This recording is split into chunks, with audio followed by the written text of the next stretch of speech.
नमस्कार शेतकरी मित्रांनो, तुमच्यासाठी अतिशय महत्त्वाची आणि इम्पॉर्टंट बातमी समोर निघून आलेली आहे. ती म्हणजे अखेर पीक विमा वाटपाला ही सुरुवात झालेली आहे.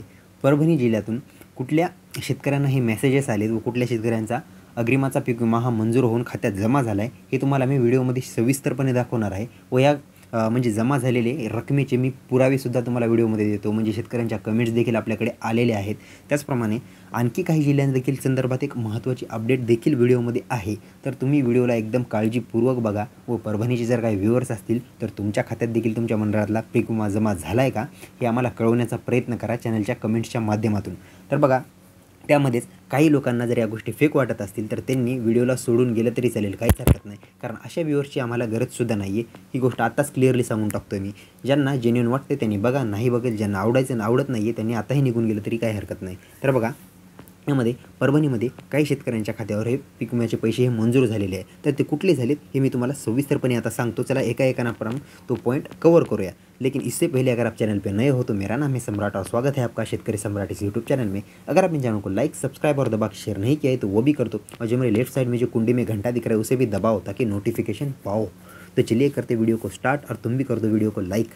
तर बघा मित्रांनो, जून जुलैमध्ये ऑगस्टमध्ये जी विविध भागांमध्ये जी अतिवृष्टीची परिस्थिती निर्माण झाली होती, यासाठी जुलै महिन्यामध्ये व जुलै ऑगस्ट महिन्यामध्ये जो प्रस्तावाला ही निधी मंजूर जो झाला होता तो या ठिकाणी 100% हा मंजूर झालेला आहे. व कोणत्या जिल्ह्यांसाठी झाला आहे तो आता मी तुम्हाला शासनाच्या माध्यमातून प्राप्त झाला आहे. ह्यामध्ये मी सांगतो. आता बघा, ह्यामध्ये परभणी, लातूर हे जिल्ह्यांना निवडणुकीच्या विधानसभेच्या पूर्वीच हे प्रस्ताव हे अधिकृतपणे मंजूर झाले होते. त्यामध्ये खरीप हंगाम 2024मधील आता बऱ्याच मोठ्या प्रमाणात बघा आता KYC झालेलं आहे शेतकऱ्यांमध्ये. खात्यांमध्ये अतिवृष्टीचं हे जे पीक विम्याचं वितरण हे सुरुवात झालेली आहे. ह्यामध्ये साधारणपणे आता जिल्हाधिकारी कार्यालयाच्या माध्यमातून 2 डिसेंबरपासून ही नुकसान भरपाई आता ही शासनाने एक तारीख दिली होती. परभणीचे जिल्हाधिकारी जे होते गावडे साहेब, ह्यांनी देखील प्रस्तावामध्ये मंजुरी देऊन सांगितलं होतं की 2 डिसेंबरपासून मिळेल. पण तसं काही घडलं नाही. त्यानंतर तो डाटा वाढत गेला, म्हणजे प्रोसेस लेंदी झाली. ह्यामध्ये आता बघा, त्याच्यानंतर अधिकृतपणे 11 व 12 डिसेंबरपासून ही वाटपाला सुरुवात झालेली आहे. मी मागच्या व्हिडिओमध्ये देखील तर सांगितलं होतं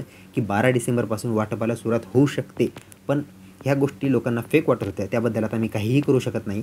त्या गोष्टी खऱ्या झाल्या. यामध्ये बघा, सप्टेंबर महिन्यामध्ये आता पाहायला गेलं तर आता वितरण करायला सुरुवात झालेली आहे. जिल्हाधिकाऱ्याच्या माध्यमातून हे डेट देण्यात आलेलं आहे. पण आता हा प्रस्ताव अधिकृतपणे मंजूर झालेला आहे. आणि ह्यामध्ये आणखी एक जिल्ह्याला मंजूर झाला आहे, तो म्हणजे लातूर जिल्हा. त्यामध्ये 348 कोटी रुपयांची नुकसान भरपाई हे मंजूर करण्यात आलेली आहे. व पात्र शेतकऱ्यांच्या याद्या देखील प्रसिद्ध केल्या जातील. त्यामध्ये आता काही शेतकऱ्यांची KYC तुम्हाला करणं गरजेचं आहे. You have to must do your KYC. म्हणजे तुम्हाला KYC लवकरात लवकर केले, कारण KYC केल्याशिवाय तुमच्या खात्यात एकही रुपया तुम्हाला लाभ मिळणार नाही. ही गोष्ट तुम्ही लक्षात घ्या. यामध्ये बघा, ऑक्टोबर महिन्यामध्ये ज्या मोठ्या प्रमाणात नुकसान झालं होतं त्यामध्ये आता मंजुरी झालेली आहे. आता ह्यामध्ये परभणीमध्ये टाकळी असेल, त्याचप्रमाणे आता तुम्हाला मी डिस्प्लेवर दाखवण्याचा प्रयत्न करतो एक कमेंट. टाकळी असेल, मानवत असेल व आणखी 2-3 कमेंट्स आलेल्या आहेत, त्या आता आल्या तर मी तुम्हाला दाखवण्याचा प्रयत्न करतो. ह्या जिल्ह्यांमध्ये अग्रिमाचे पैसे हे जमा झायला सुरुवात झालेली आहे. मानवत, टाकळी, त्याचप्रमाणे आणखी एक विभाग आहे तो म्हणजे पिंगळी. ह्या 3 भागामध्ये वाटपाला ही सुरुवात झालेली आहे. याचे पुरावे तुम्हाला दाखवले, आता बघितलेच असतील तुम्ही, तर तुम्हाला व्हिडिओ फेक आहे की खरा आहे हे तुम्हाला लगेच कळून गेलं असेल. तर बघा, ही या जिल्ह्यांची आता अपडेट आलेली आहे. यामध्ये बघा, लातूरला पाहायला गेलं तर आता 348 कोटी रुपयाचं निधीचं मंजूर करण्यात आलेलं आहे. व बाकी जे जिल्हे आहेत, छत्रपती संभाजीनगर असेल, जालना असेल, हे जिल्हा व नांदेड असेल, नांदेडला 812 कोटीचा रुपया हा मंजूर झालेला आहे. पण वाटपाला अद्याप प्रतीक्षा तुम्हाला पाहावी लागणार आहे. म्हणजे कुठून का होईना सुरुवात झालेली आहे. देर आहे दुरुस्त आहे या टाईपचं काम झालं आहे. तर ही गोष्टीची तुम्ही दक्षता घ्या.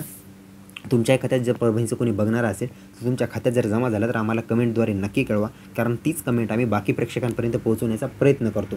तर चला, इथपर्यंत होती ह्या परभणी व लातूर जिल्ह्यासंदर्भात अपडेट. लातूरला देखील 2 ते 3 दिवसात वाटपाला ही सुरुवात होणार आहे. तर बघा, हे 2 जिल्ह्यांची अधिकृत अपडेट आलेली आहे. याचा GR जमलं तर तो देखील डिस्क्रिप्शनमध्ये मी टाकून देईल. म्हणजे जुना GR व नवीन GR आले तर ते देखील तुम्हाला डिस्क्रिप्शनमध्ये टाकून देईल. तर तुम्ही तो GR अधिकृतपणे बघा, व्हिडिओला लाईक करा, सबस्क्राईब करा व अशाच संदर्भात नवीन व्हिडिओ आले तर तुम्हाला ते मिळून जातील. व बेल आयकनला देखील दाबून टाका. तर चला, ही होती आजची महत्त्वाची अपडेट. यानंतर दुसऱ्या जिल्ह्यांची अपडेट आली ती देखील मी करण्याचा प्रयत्न करेन. तोपर्यंत धन्यवाद.